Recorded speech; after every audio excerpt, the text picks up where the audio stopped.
Bună, dragii mei!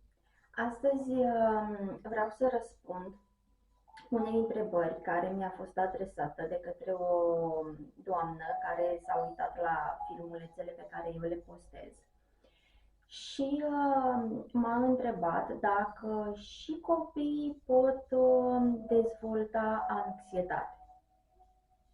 Doamna vroia să știe dacă este posibil, în primul rând, ca un copil să declanșeze anxietate și să facă și atac de panică.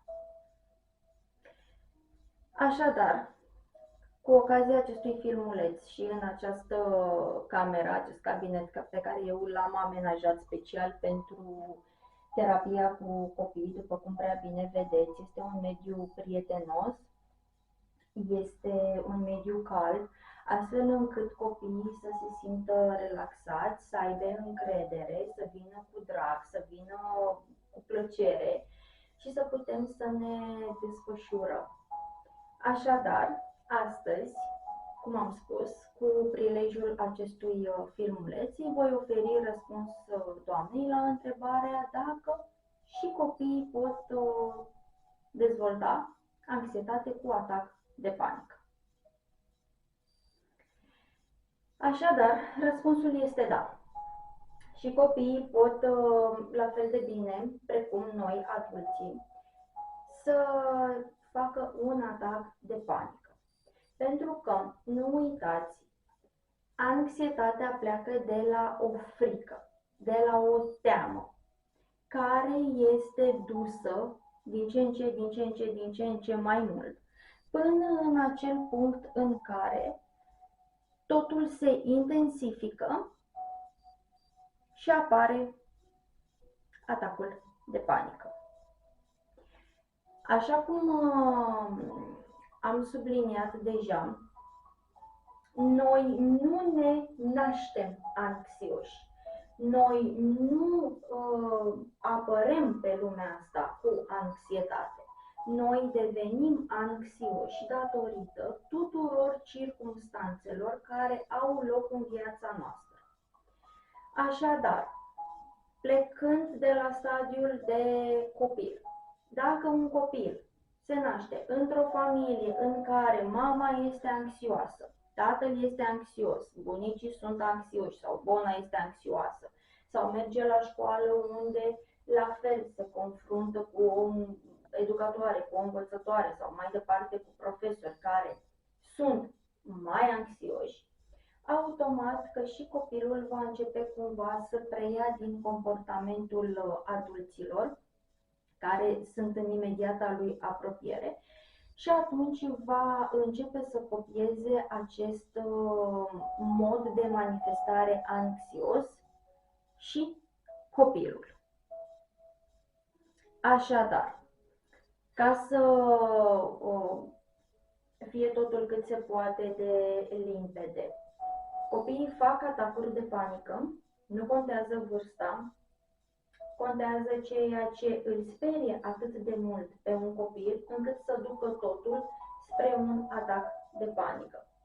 Am întâlnit situații în care copiii au dezvoltat atac de panică din cauza fricii de a nu lua note mici la școală, să nu fie certați acasă de părinți, să nu le interzică părinții să mai stea să se joace pe tot felul de jocuri de genul acesta în mediul online, sau dacă află mama că nu am luat o notă suficient de bună la școală, o să-mi ia telefonul, nu o să mai am voie să stau pe telefon.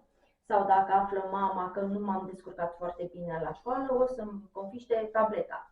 Și așa mai departe. Toate aceste temeri, toate aceste frici ale lor au dus spre atac de panică.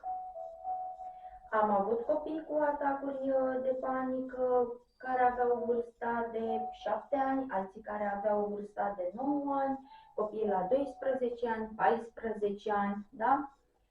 Vârsta nu are nici o importanță în momentul în care noi discutăm despre ceea ce înseamnă anxietate sau atac de panică. Da? Deci vârsta nu are nici o treabă în această situație.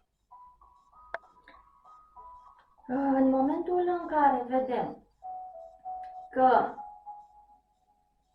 copilul nostru începe să manifeste simptomatologie premergătoare unui atac de panică, în momentul în care vedem că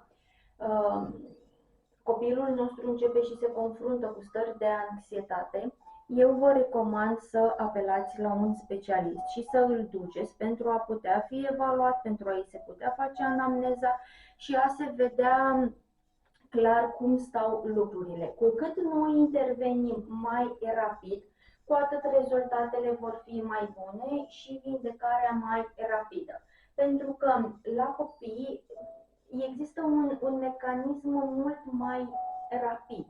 Adică observăm că este o problemă, ne ducem cu copilul la un specialist, imediat începem să facem terapie cu el și într-un timp relativ scurt copilul își poate reveni și poate ieși foarte frumos din aceste stări de anxietate sau din atacul de panică pe care a început să-l manifeste.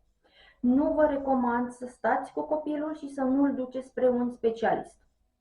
Pentru că cu cât copilul stă mai mult și ruminează acele gânduri iraționale, acele gânduri anxiogene pe care le are în mintea sa, cu atât mai mult acestea vor prinde rădăcini, procesul terapeutic va fi mai lung, va fi mai greoi și copilul va fi nevoit să se confrunte cu aceste stări neplăcute. Așadar, observați că are o problemă copilul, apelați cu el la un specialist și începeți demersul terapeutic.